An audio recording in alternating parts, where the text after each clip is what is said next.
Diario de un discípulo, día 55, que tiene por tema o por subtítulo Todo tiene un propósito. Y quiero que usted me siga con su vista. Voy a darle lectura a Juan capítulo 9, versículo del 1 al 12. Y dice así: Al pasar Jesús vio a un hombre ciego de nacimiento, y le preguntaron sus discípulos diciendo: Rabí, ¿quién pecó, este o sus padres, para que haya nacido ciego? Respondió Jesús: No es que pecó este ni sus padres, sino para que las obras de Dios se manifiesten en él. Me es necesario hacer las obras del que me envió, entre tanto que el día dura y la noche viene, cuando nadie puede trabajar. Entre tanto que estoy en el mundo, luz soy del mundo. Dicho esto, escupió en tierra e hizo lodo con la saliva y untó con el lodo los ojos del ciego. Y le dijo: Ve a lavarte en el estanque de Siloé, que traducido es enviado. Fue entonces y se lavó y regresó viendo. Entonces los vecinos y los que antes le habían visto que era ciego decían: ¿No es este el que se sentaba y mendigaba? Unos decían: Él es. Y otros: No, a él se parece. Él decía: Yo soy. Y le dijeron: ¿Cómo te fueron abiertos los ojos? Y respondió él y le dijo: Aquel hombre que se llama Jesús hizo lodo, me untó los ojos y me dijo: Ve al Siloé y lávate. Y fui y me lavé y recibí la vista. Entonces le dijeron: ¿Dónde está él? Y él dijo: La verdad es que no sé. Todo tiene un propósito. Hoy toca estrenar un nuevo capítulo, el número 9 de este estudio del Evangelio de Juan. Y esta es una de esas historias, hermano, en las que debemos de fijarnos muy a detalle, versículo a versículo, que compone todo este capítulo. Debemos prestar atención a cada palabra en la narración, que en su Biblia debe ser los que están en color negrito, y también a las respuestas del Señor, que es los que están en color rojito. Así que de antemano quiero pedirle una disculpa si nos llevamos algunas semanas en escudriñar esta historia. La versión original de los escritos antiguos tiene el capítulo número 9, los 41 versículos los tiene en una sola sección. Si usted revisa sus Biblias, ¿en cuántas secciones se divide el capítulo 9? 3. En 3, ¿sí? Pero si usted tiene la oportunidad de ver alguna Biblia en el original, verá que el capítulo 9 es uno mismo. Bien, dicho esto, yo tengo un par de preguntas introductorias, las cuales yo meditaba en ellas y yo pensaba y recibía cuando preparaba este mensaje de parte de Dios. Y esas preguntas son para todos. Pregunta número 1: ¿cuánto valoras la salud que tú tienes? Tal como te encuentras ahora. Puedes estar con gripa, puedes estar con que te tienes que ir a hacer algunos estudios, o puedes estar en perfecto estado. Así tal cual como estás ahorita, cada uno de nosotros, ¿cuánto valoras esa salud que tienes? Porque algunos podrían decirme: ¿pero de qué salud me estás hablando? Me duele la pierna, me duele la rodilla, en ese caso me duele la columna, me cuesta a veces trabajar, me cuesta a veces dormir, caminar. Pero en realidad es que podemos caminar, aún con ese pequeño dolor en la pierna, en la rodilla, ese piquetito, al pasito, si gustas, allí pasito tuntún, de forma lenta. Pero hay otras personas que desgraciadamente no pueden caminar. Algunos otros me pueden decir: ¿de qué salud me estás hablando? Si ya no puedo comer esto, ya no puedo comer aquello porque se me dispara el azúcar, porque se me sube la presión. Bueno, hermano, pero puedes respirar con normalidad. Hay personas que necesitan traer todo el tiempo un tanque de oxígeno, o simplemente hoy ya no despertaron. ¿Cuánto valoras la salud que tú tienes hoy en día, así como está? Y segunda pregunta: ¿cuánto le agradeces a Dios por la capacidad de tus sentidos con los cuales puedes disfrutar la vida? ¿Cuántos sentidos tiene el ser humano? 5, dígamelos, ¿cuáles son? Olfato, vista, gusto, tacto y oído. ¿Cuánto agradeces por esa capacidad que tienes en cada uno de esos 5 sentidos? O si tienes 4, o si tienes 3, así tal cual también como están, ¿cuánto agradeces? Porque hablando específicamente de la visión, que es lo que va relacionado a esta enseñanza, fíjese estos datos que son para que aumente nuestro agradecimiento. México se encuentra entre los 20 países con mayor número de personas afectadas visualmente. 20, estamos entre los 20 países con mayores afectaciones de la visión. Hay 500,000 de personas invidentes en este país, es decir, están completamente ciegos. Hay 3 millones de personas que tienen alguna deficiencia visual grave, que tienen muy poca capacidad de vista. Y hay 60 millones de personas que tienen que usar lentes por algún tipo de afectación. Es decir, la mitad del país, la mitad de México, tiene problemas de vista. Así que sea como esté tu salud, sea como estén tus sentidos, es una gran bendición de parte de Dios tener vida. Versículo número 1, que dice de la siguiente manera: al pasar Jesús vio a un hombre ciego de nacimiento. Qué manera tan bonita, qué manera tan hermosa de iniciar este relato. Juan se acordaba de todo lo que vio y vivió. Y él dijo: al pasar Jesús vio a un hombre ciego de nacimiento. El Señor, no olvidemos, viene de ser casi linchado.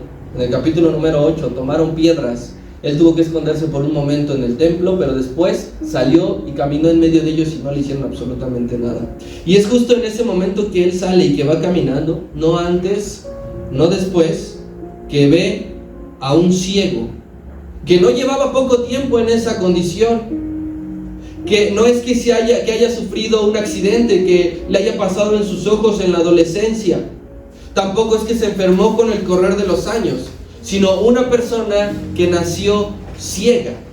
Se encuentra el Señor. La ceguera de nacimiento, para que lo tengamos todavía en contexto, es un padecimiento que hoy en día la ciencia no puede curar. Alguien que nace ciego, muy seguramente morirá ciego.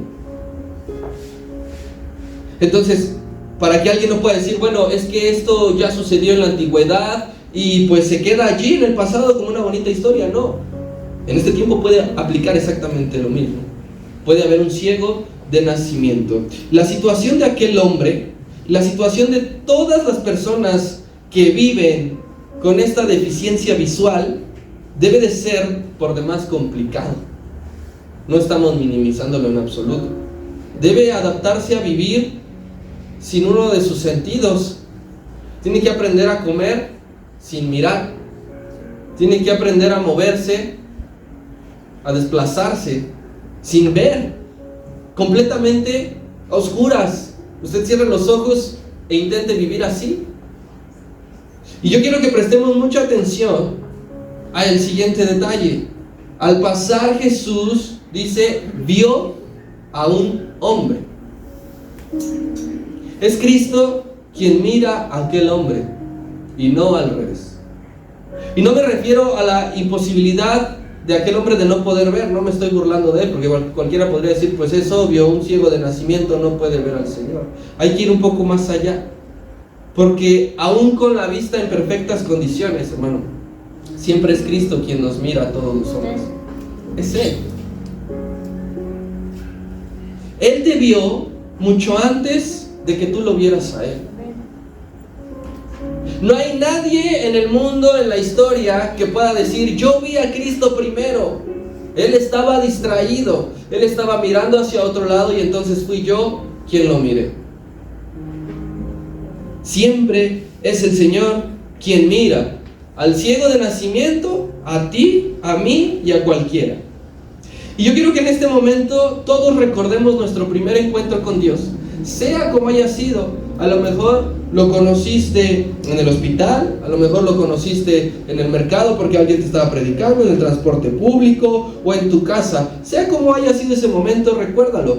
Y fue Dios quien observó a una persona llena de dificultades de muchos tipos.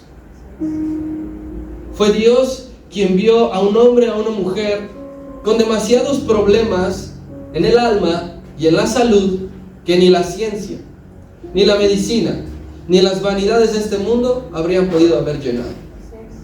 Este hombre nació así y seguramente muchos le dijeron, ¿ya fuiste con el curandero de allá? ¿Ya fuiste a preguntar acá? ¿Ya te pusiste esto? Y a lo mejor lo hizo, estoy seguro que sí. Y nada de eso pudo regresarle la vista.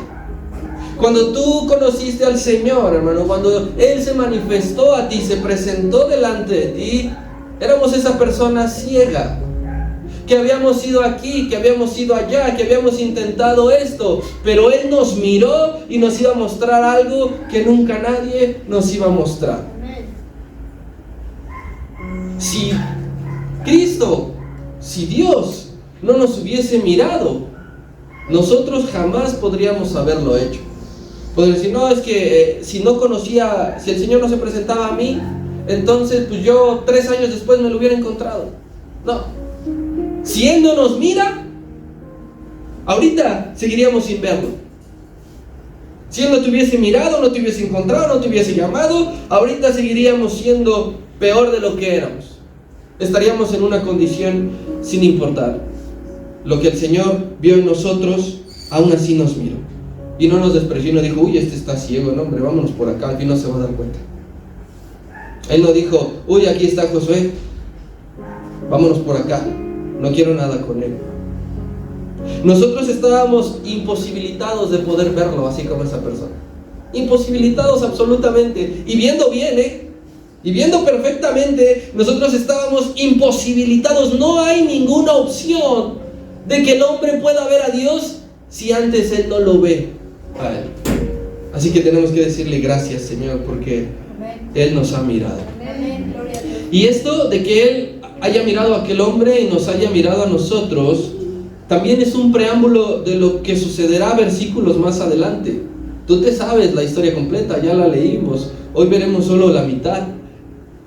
Pero ¿qué quiere decir también que al pasar Jesús vio a un hombre ciego de nacimiento? Quiere decir que los milagros inician con Dios. Cualquier milagro inicia con Dios. No es que yo me gané el milagro, como si fueras a la feria y después de reventar 3 globos con los dardos, escoge el que tú quieras. No es que yo se lo arranqué, porque hoy una de las grandes frases trilladas de las doctrinas es que arranquemos nuestro milagro, que peleemos por nuestro milagro. No es algo que yo le haya comprado al Señor y decirle, mira, que si me das esto, entonces yo te doy esto. Los milagros inician con Dios. Cuando tú se lo pides, Él ya ha estado trabajando en eso. Cuando tú quieres decirle al Señor, es que necesito esto, el Señor lo sabe muchísimo antes. El salmista decía, tú conoces las palabras que salen de mi boca aún antes de decirlas. Entonces los milagros van a iniciar con Él, porque si Dios no nos mira, no sucede nada en nuestra vida. Si el Señor se seguía, este hombre hubiese muerto ciego, pero lo miró. Cuando uno abre las Escrituras, es cuando conoce verdaderamente a Dios. Él es quien nos mira y Él es quien hará algo en nosotros cuando sea su soberana voluntad, cuando Él lo decida. Y ojo aquí, Él hará cuando Él lo decida y de la mejor manera que pueda haber. Que a lo mejor no va a ser la mejor manera para ti, eso es distinto. Pero cuando Dios obra, siempre es de la mejor manera posible. No hay algo mejor que se pueda hacer. No hay algo más que se pueda agregar. Cuando Dios haga lo que hace, lo ha hecho excelente. En una campaña de estas de sanidad, de las que nosotros comúnmente vemos, donde se hace propaganda a alguna iglesia o algún ministro, que cree, no todos sanan. Dejemos de lado un poco, a lo mejor, pues que muchos son falsas sanidades. Cuando a lo mejor hay una idea y un movimiento de orar por las personas, no todos sanan. Y con el Señor ocurría exactamente lo mismo. Cuando Él andaba, Él nos sanaba a todos. Y no era por falta de fe, porque dijeron, ya la fe le faltó al Señor, por eso es que este no sanó. Tampoco es porque el poder se agotara, ya se le acabó el poder al Señor, por eso es que no pudo sanar aquí o no pudo sanar allá. Sino que cuando sucede que no está ocurriendo lo que necesitamos, es porque Dios tiene un plan y lo está trabajando. Nosotros lo queremos ya. El ciego Tenía mucho tiempo anhelándolo. ¿Te acuerdas cuando veíamos al paralítico de Bethesda también en el estanque? Que llevaba 34 años. ¿Tú crees que no quería desde el año número 1 ser sano? Y nosotros a veces queremos que Dios obre milagrosamente ahorita. Imagínate tú tener que esperar 34 años. No sabemos cuántos años tenía este hombre, pero pongámosle 50. Esperaría 50 años por ver concluido el milagro que tanto le has pedido a Dios. Debemos entender esto, querido hermano, para no frustrarnos, porque es muy fácil frustrarse y decir ¿por qué? ¿Y por qué si ya lo hice? Y a veces esa frustración es lo que te termina alejando de Dios, porque crees que Él no ha respondido y que no hace absolutamente nada. No es cuando yo desee mi sanidad, y ojo a lo siguiente, ni siquiera es cuando yo más lo necesito. Es cuando Dios lo disponga. Cuando Él nos mire. Y no es de, ya es tu turno, ¿eh? Es que perdón porque tenía como 50 antes que tú. No es cuando yo lo desee, cuando yo lo quiera. No es cuando yo más lo necesite. Es cuando Él ha dicho, vamos a mirar a este. Seguramente el Señor ya había visto muchas veces a aquel pobre ciego. Muchas veces. Se había encontrado, lo había visto, había escuchado hablar de Él, le habían contado de Él. Porque además de ser ciego, ¿qué era? Mendigo. Échale un poco más todavía. A veces decimos nosotros, ay Señor, con este dolor de cabeza. Bueno, este hombre nació ciego y encima era pobre. No tenía para ir al doctor. No tenía para ir a comprarse el ungüento. No tenía a lo mejor ni siquiera para un perro guía o para un bastón. Y ese hombre era reconocido en el pueblo. Todo mundo le conocía. Mira lo que dice el versículo 8, porque eso es importante. Dice, entonces, ¿quiénes? Los vecinos chismosos. Los vecinos. Pero chismosos, diga. Los vecinos chismosos y los que antes le habían visto que era ciego decían, ¿no es este el que estaba sentado y pedía dinero y que mendigaba y pedía un taco? Es decir, la gente le conocía, sabía quién era, lo había visto toda su condición. Quizá por tu calle hay alguien en esa condición de lo que todo el mundo sabe de qué se trata. Es decir, oye, ahora pasó fulanito de tal o pasó este o como le digan. Tristemente, allí en la casa hay un caso que a mí me duele mucho porque era mi amigo, como 2 o 3 años menor que yo. Jugábamos fútbol, estaba bien chistoso, chaparrito, gordito, y su familia vendía tacos, pero cayó en las drogas y ahora todos los días anda caminando, pepenando. Su familia lo abandonó, lo dejó, y ahí lo ves casi siempre cuando me encuentra, pues le doy ahí para que se eche un taco, a veces le invitamos algo, le digo que pues que ya deje eso, que tiene una nueva oportunidad. Pero verlo así es algo como yo me imagino con esta persona. El Señor lo miró a un hombre ciego de nacimiento, y veamos lo que dice el versículo 2. No se hicieron los oxisos, ni el Señor, ni los discípulos, y dice el número 2, y le preguntaron sus discípulos diciendo, Rabí, ¿quién pecó, este o sus padres, para que haya nacido ciego? Se hicieron una pregunta, y tú y yo nos hemos hecho muchas preguntas al respecto. Nos hemos llegado a preguntar por qué hay personas que nacen enfermas. Tú ves a un niño con síndrome de Down y no te preguntas por qué nace así. Y puede venir de familias que tú dices, son buenos, son honestos, son correctos. ¿Por qué les vino un niño así? ¿O por qué les está pasando esto? Nos hemos hecho las mismas preguntas que los discípulos. Es normal. Los discípulos también habían visto varias veces a este hombre en el pueblo y tenían una pregunta para el Señor Jesús, para su maestro. Y les dijo, ¿él pecó? ¿O sus padres pecaron para que esté en esa condición? Míralo, pobre. Tiene mucho que no se baña. Hace mucho que no come bien 3 veces al día. ¿Quién pecó para que esté así de mal? Y todos los discípulos, bueno, en realidad no sé quién haya hecho la pregunta, porque no creo que los 12 en coro hayan dicho, ¿quién pecó? Alguien tiene que haber dicho la pregunta, pero pues no dice. Así que ellos asumieron una creencia equivocada, que las enfermedades o que todos los males están asociados forzosamente al pecado. Porque fue lo primero que se les ocurrió. ¿Quién pecó, este o este, para que un castigo de Dios y del cielo lo haya mandado ciego?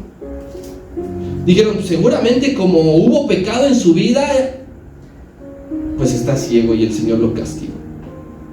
Así que el Señor Jesús tiene que corregir ese pensamiento. Y a mí me encanta cuando el Señor Jesús nos saca del error. Es bueno, no lo tomes con orgullo cuando alguien te corrija así en lo natural. Que te diga, oye, esto no es así, esto es así. Te están sacando del error, te están haciendo un favor. El crecimiento es para ti. Y a mí me gusta cuando el Señor nos saca del error, porque nosotros también hemos pensado equivocadamente. Así es. ¿Quién no ha dicho, ay, no tiene trabajo porque anda de pillo? ¿Seguro es por eso? ¿Te consta que es por eso? Ah, seguramente le pasó esto porque anda portándose mal, ya me dijeron. ¿Te consta que es por eso? Muchas veces nosotros hacemos la misma premisa y aseguramos como los discípulos. ¿Quién está pecando? ¿Él o es su familia la que está en pecado? ¿O es la iglesia el que está en pecado? Y creemos. ¿Sabes a quién le ocurrió exactamente esto? En una situación de desesperación, de necesitar algo. A nuestro pobre compañero y hermano Job, capítulo 4. Mira lo que le dice en el versículo 7 de Job, capítulo 4. Recapacita ahora, Job, amigo, carnal, brother. ¿Qué inocente se ha perdido? ¿Y en dónde han sido destruidos los rectos? O sea, en pocas palabras le está diciendo, arrepiéntete, hermano. Si tú quieres que esas llagas que están en tu cuerpo se cierren, si tú quieres recuperar tus empresas y seguir teniendo las mismas casas, ¿qué crees? Debes de arrepentirte. Algo hiciste muy malo y muy feo que no nos estás contando, no nos están diciendo. Que nadie sabe, solamente Dios. Y como te estás portando bien mal, Dios te ha mandado todas estas pruebas. No hay nadie justo en la tierra que esté en la condición que tú. Lo mismo estaban creyendo los discípulos, lo mismo pensamos nosotros. Yo quiero decirle primero algo que no se puede negar: el sufrimiento es real en el mundo. Usted prende el televisor y ve sufrimiento por todos lados. Ve imágenes de familias muy pobres que no tienen la culpa de nada, viviendo como viven, padeciendo como padecen. El sufrimiento está presente en la vida de las personas, no es algo exagerado y no es un invento del gobierno para tenerlos controlados. Y también es cierto, porque hay que mencionarlo, sí hay situaciones particulares que están conectadas directamente con el pecado. Sí hay momentos de dolor que están asociados al error. Sí hay momentos de padecimiento en el que es una consecuencia de lo que hicimos. ¿Recuerdas? David primero idea un plan para matar al esposo de Betsabé, la embaraza y el niño creció, jugó, lo vio desarrollar, se recibió, se casó, tuvo hijos. ¿Qué sucedió? Murió. Y alguien podría decir: David, el hombre conforme al corazón de Jehová, aquel poeta, cantor que escribió el salmo más famoso de todos, ¿se le murió un hijo? Así nosotros, ¿cómo puede ser el hermano tal? ¿Cómo puede ser la persona tal, la iglesia tal que esté pasando esto? Sí puede haber situaciones asociadas al pecado, pero no todos los sufrimientos son consecuencia de. Y este es un caso de esos. No es una consecuencia de que este hombre haya pecado o su familia. Entonces, ¿por qué los discípulos estaban interrogando de esa manera? Porque se basaban en dos cosas. Número uno, una creencia popular de las que luego usted y yo también tenemos en mente y que creemos, ¿verdad? Bueno, ellos, los discípulos y algunos judíos creían y enseñaban sobre el pecado prenatal. Es decir, que una persona podía pecar desde el vientre de su madre. Por eso que ellos decían, pecó o sea, como si nació ciego, ¿cómo va a pecar?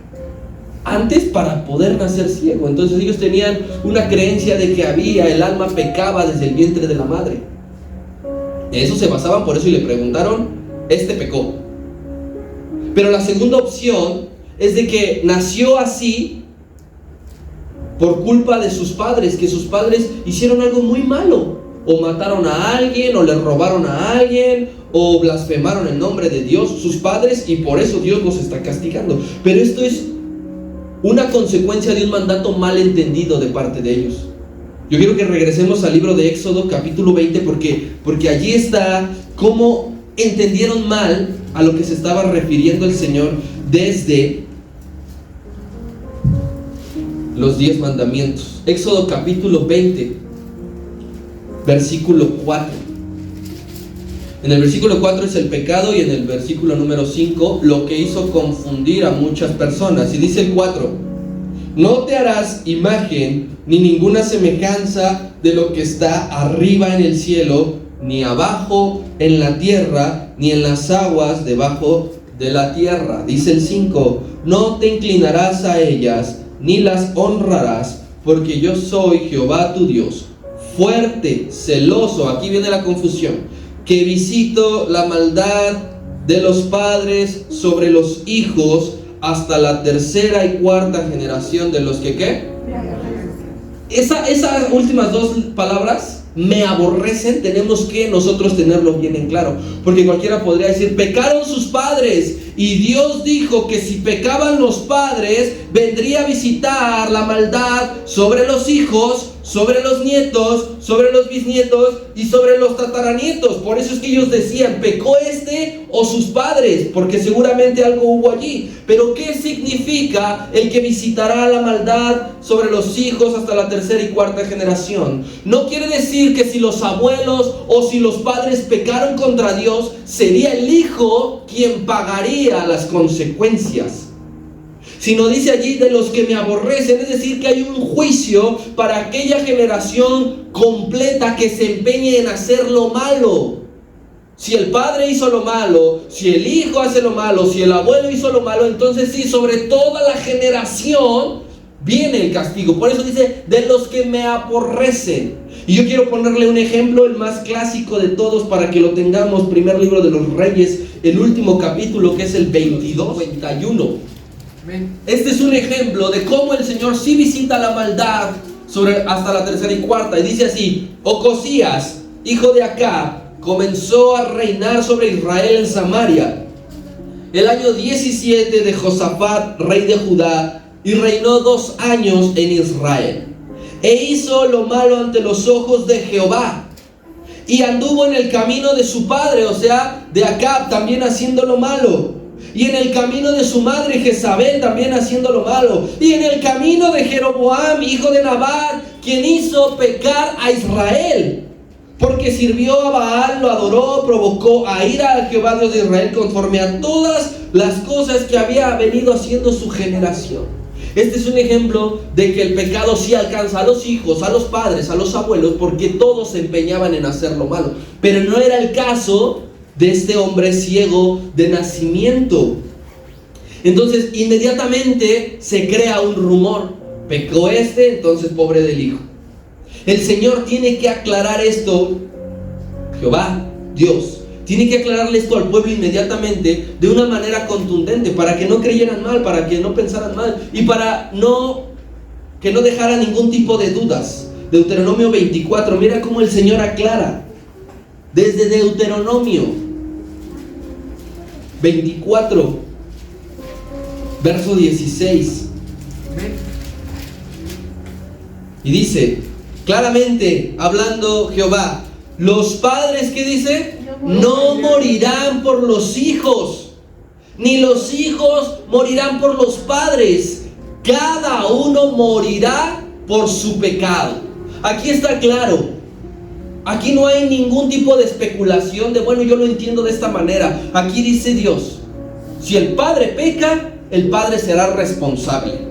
Si el hijo peca, el hijo se hará responsable, pero uno no pagará por el otro. Porque también hay muchos casos de que los reyes, por ejemplo, los padres fueron buenos y los hijos malos. O al revés, los padres malos, pero los hijos corrigieron. Y así hay, usted y yo podemos verlo de muchas maneras. Usted puede conocer a un vecino que es padre, que siempre ha sido honrado, trabajador, y el hijo no sé de dónde salió chueco y torcido y roba y esto. El Señor no va a castigar al padre, va a castigar al hijo. Y no solamente esto se ve que siguió sin entenderse, porque tiempo después con el profeta Ezequiel, el Señor tiene que volverlo a decir de una manera más contundente. Ezequiel 18, ¿qué dice? El alma que pecare, ¿esa qué le va a pasar? Morirá. Y nuevamente reitera, el hijo no va a llevar el pecado del padre, ni el padre llevará el pecado del hijo. La justicia del justo será sobre él, y la impiedad del impío será sobre él. Así que tampoco las bendiciones serán. Si el padre honra a Dios, la bendición es para él, no para el hijo. Si el hijo continúa esta descendencia de obedecer a Dios, entonces la bendición abraza a toda la generación. Lo mismo sucede con el pecado. Así que el Señor Jesús ahora, Dios ya lo dijo en el Antiguo Testamento, el Señor Jesús también debe de frenar esta mala tendencia. No sé por qué el pueblo judío seguía esparciendo y enseñando esto de que los padres verían su castigo cumplido en los hijos. Así que el Señor Jesús reafirma que nadie pagará por nadie en el Evangelio de Lucas, capítulo. Puedes ver allí el encabezado y dice: arrepentidos o pereceréis. Y dice así: en este mismo tiempo estaban allí algunos que le contaban acerca de los galileos. Es el mismo caso, pero con diferentes personajes. De los galileos cuya sangre Pilato había mezclado con los sacrificios de ellos. Y dice: respondiendo Jesús les dijo: ¿pensáis que esos galileos, porque padecieron tales cosas, eran más pecadores que todos los demás galileos? Os digo, no. Antes, si no os arrepentís, todos pereceréis igualmente. Quien no se arrepienta perecerá. Y dice: o aquellos 18 sobre los cuales cayó la torre en Siloé y los mató, ¿pensáis que eran más culpables que todos los hombres que habitan en Jerusalén? Es decir, porque todos decían: esos 18 que murieron en ese accidente eran repecadores. Y dice el Señor: ¿y piensas que los de la ciudad no lo son? ¿Piensas que Dios los castigó por ser extremadamente pecadores? Y dice el 5: os digo, no. Antes, si no os arrepentís, todos pereceréis igualmente. Sucedía el mismo caso. Porque cuando le llega a pasar algo a alguien, él es más pecador que todos. Él peca más que yo, por eso el Señor a él lo ha enjuiciado y a mí me ha dejado vivo, porque soy un santo. Así que los discípulos le hacen esa pregunta con todo este desorden: ¿quién pecó? ¿Él en el vientre de su mamá? ¿O sus papás tenían una cuenta pendiente con el Señor? Así que escuchando todo esto, lo que Dios nos dice en su palabra, nuestra tarea es que usted y yo debemos de luchar por dejar de especular cuando alguien esté sufriendo. Cuando tú veas a alguien sufriendo, sea aquí en la iglesia, no pienses inmediatamente que es porque está en pecado y que está pagando algo bien grueso y bien grave. Tampoco en la calle. Dejemos de especular, de decir: uy, ahora sí, ándale, yo te dije que era tarde que temprano. Lo que tenemos que hacer es pedirle al Señor fervientemente que nos quite lo mal pensados. Somos bien mal pensados. Inmediatamente creemos que los que están sufriendo son peores que nosotros, porque en realidad no conocemos por qué Dios está permitiendo la situación. Nadie podría decir aquí por qué el ciego nació así. Nadie podría decir, porque no lo conocía, porque no saben los planes de Dios, porque no conocen. El Señor tiene algo preparado. Recuerda el tema: todo tiene un propósito. Y digo esto de que no conocemos lo que el Señor tiene preparado, porque veamos la respuesta desde el versículo número 3, Juan capítulo 9, versículo 3, que dice: respondió Jesús: ¿no es este No es que pecó ni tampoco sus padres. Y mira aquí esto, sino para que las obras de Dios se manifiesten en él. Me es necesario hacer las obras del que me envió, entre tanto que el día dura y la noche viene, cuando nadie puede trabajar. Entre tanto que estoy en el mundo, luz soy del mundo. La humildad del Señor Jesús también radica en transmitir la verdad ante el error que ha sido enseñado por generaciones. Eso es humildad. Tenemos un Dios educado que siempre responde las preguntas que le hacemos. Tú a lo mejor alguna vez le has preguntado a alguien algo y no te ha contestado. ¿Se siente bonito, va? Dan ganas de volverle a preguntar. Así que si tú le preguntas algo al Señor, Él te va a contestar. Él no se queda callado. Él siempre te hará entender cuáles son sus planes y cuáles son sus propósitos. En otras palabras, el Señor les dijo: es que ustedes, queridos discípulos, tratan de buscar una explicación con su mente humana e incluso con su mente científica. Porque nosotros a veces decimos: Él nació así porque, ¿qué crees? No se terminó de desarrollar esta parte, porque tuvo una descompensación, porque le faltó oxigenación al momento del parto, porque se le cayó de chiquito a su mamá, porque no tomó ácido fólico. Nosotros empezamos a decir eso y porque estamos pensando humanamente y científicamente. Y podemos decir: se le desconectó esto. No se terminó de desarrollar esta parte que es esencial para el funcionamiento del sistema tal. Y empezamos queriéndole dar toda una explicación y nos olvidamos que conocemos a un Dios que todo tiene un propósito. Pero el Señor Jesús les dijo: les explico, muchachos. El Padre permite ciertas cosas con un plan. Su propósito, hermano, en estos casos tan duros, como es que alguien sea ciego de nacimiento, el propósito de Dios, dice Cristo, es que las obras de Dios, la gloria de Dios y el poder de Dios se manifiesten en las personas. ¿Qué otra explicación quieres?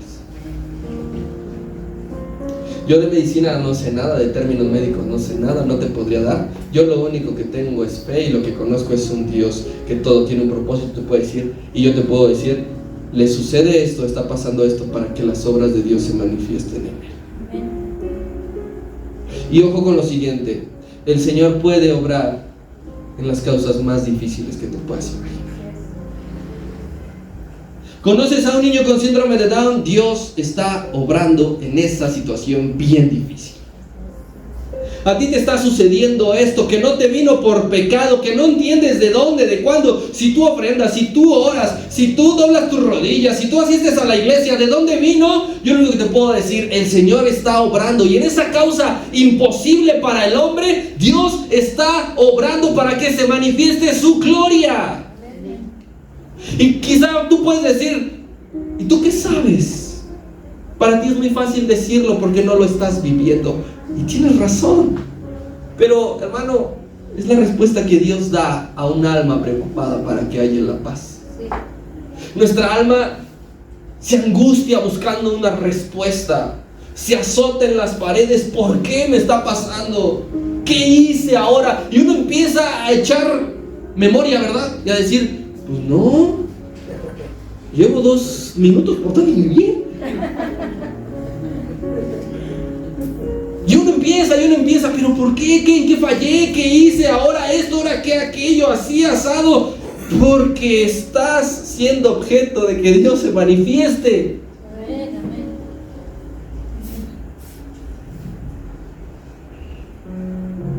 Sucede, querido hermano, que tenemos que entender esto para que tú le encuentres el sentido a lo que muchas veces parece perdido, a lo que no le vas a encontrar razón de ser, a lo que los médicos a veces te van a decir: no hay explicación.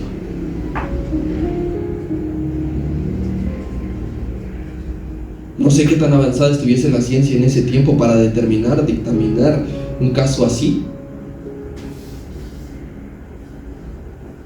El Señor nos está diciendo, hermano, a los discípulos, que todos somos materia disponible para que Dios obre. Un pobre ciego, mendigo y vagabundo, ¿lo va a ocupar Dios para que se manifieste? Sí. Tú que te bañas 3 veces al día, que comes 3 veces al día, ¿Dios te puede ocupar? Sí. Quizá no eres ciego de nacimiento. Ninguno somos ciegos de nacimiento. ¿Pero qué crees? El mismo Dios que va a obrar en este hombre te sanó de la ira. Cuando tú no veías al Señor, porque la ira tenía tapado tu entendimiento y tu vista, Él te vio y le dijo a todos los que te rodean: presten atención para que vean cómo Dios se manifiesta en ese iracundo. A lo mejor no eres ciego de nacimiento y nunca has luchado contra la ira, pero Dios te sanó del rencor. Y Dios dijo: ven a ese hombre, ven a esa mujer. Le dijo a tu familia, le dijo a tus vecinos, le dijo a tus compañeros de trabajo, le dijo a tu pareja, le dijo a tus hijos: ven a ese hombre, a esa mujer que muchas veces desprecias y que dices: ay, ya me tienes harto. Bueno, pues obsérvalo bien, porque voy a hacer algo importante. Y ahora ese corazón perdona al que ofende. Dios te ha dado a ti un nuevo inicio. ¿De qué? No sé, pero Dios va a seguir obrando en ti. Y los demás tenemos que estar expectantes de que Dios obrará. No especules más con nadie, porque Dios es capaz de humillarnos y de obrar en la persona más insignificante que tú odias, desprecias, no puedes ni ver. Que no lo quieres, no te lo quieres encontrar, que dices: me voy a ir por acá porque seguro siempre. Bueno, prepárate, porque Dios obrará en aquella persona y uno quedará humillado. Versículo 3. El Señor le responde: no es que éste haya pecado, tampoco sus padres, sino el propósito de Dios, por lo cual nació así de ciego, es para que las obras de Dios se manifiesten en él y que veamos que tenemos un Dios sin límites.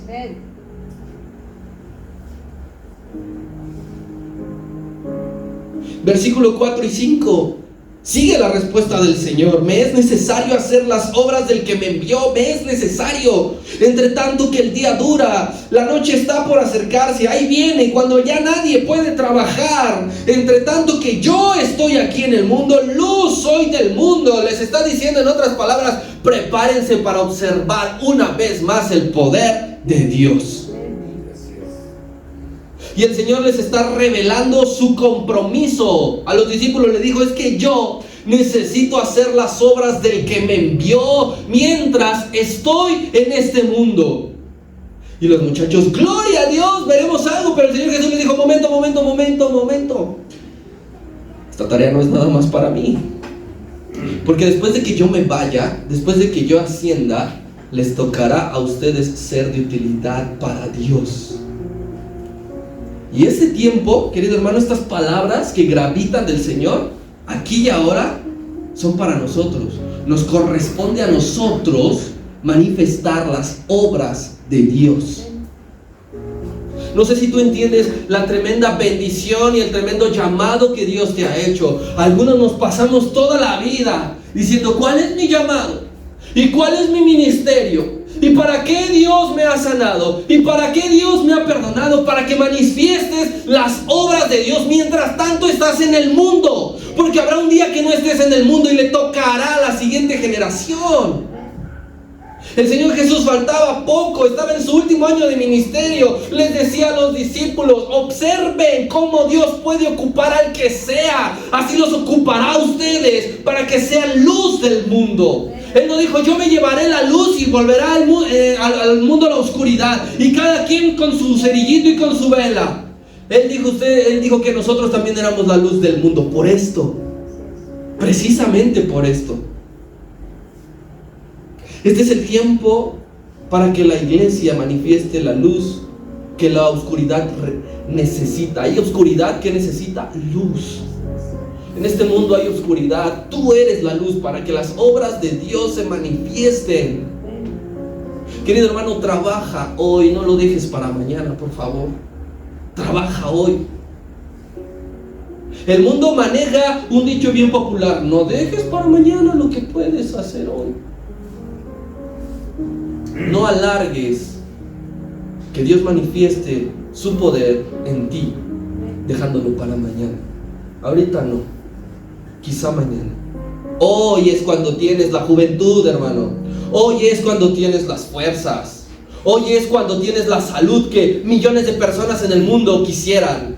Que cientos de miles que están en los hospitales buscarían tener la salud. Que tú digas, me siento al 20%, ese 20% lo quisieran tener muchos en el hospital ahorita. ¿Cuál joven? Si ya tengo tantos años. Pues apúrate, porque entre tanto la noche viene y se acerca y ya no podrás hacer absolutamente nada. ¿Cuántas veces no nos hemos arrepentido de le hubiera hablado, le hubiera dicho, hubiera hecho, me hubiese atrevido a hacer una oración, a compartirle? ¿Cuántas veces? Pero no nos atrevemos. Yo te voy a hacer una pregunta final. ¿Qué estás haciendo con tu entereza que tienes ahorita? ¿Qué estás haciendo con la creatividad que Dios ha puesto en ti? ¿Qué estás haciendo con el tiempo que Dios te ha regalado? Porque el tiempo que disfrutamos es una bendición y un regalo de Dios. ¿Qué estás haciendo con eso?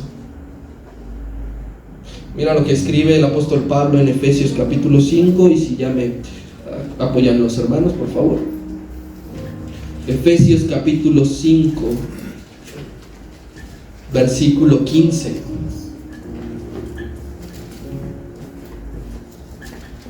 Dice así el apóstol a la iglesia en la ciudad de Éfeso: mirad pues con diligencia cómo andan, no como necios, sino como sabios. Y dice el 16, una parte bien importante: aprovechando bien el tiempo, porque los días son malos.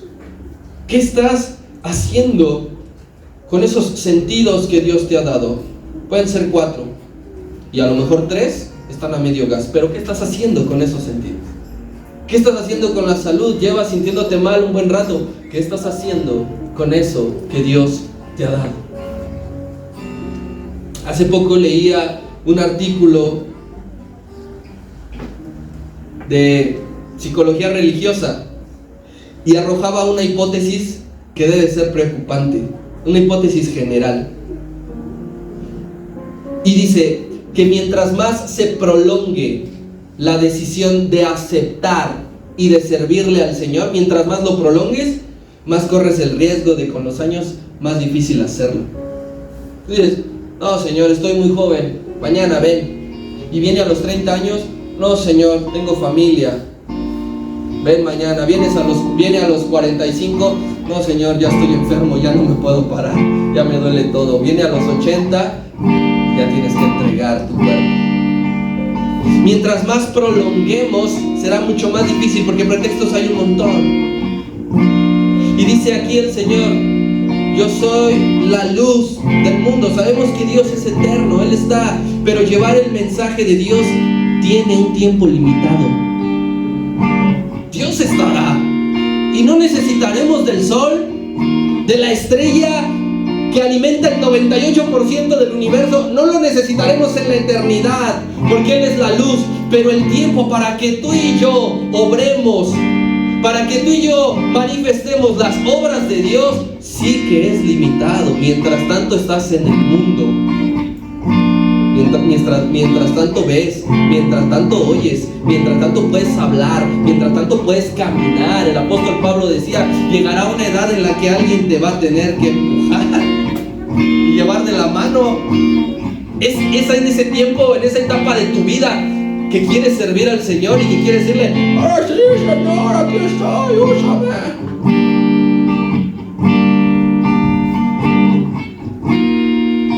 El Señor ya había predicado que era la luz del mundo hace pocos capítulos. y se los repite. ¿Sabes por qué? No porque no le hayan entendido, no porque no haya quedado claro, sino porque el Señor está a punto de hacer algo asombroso que tiene que ver con la luz. Pero esto lo vamos a ver la siguiente semana. Yo creo que nos pongamos de pie, dejemos allí nuestra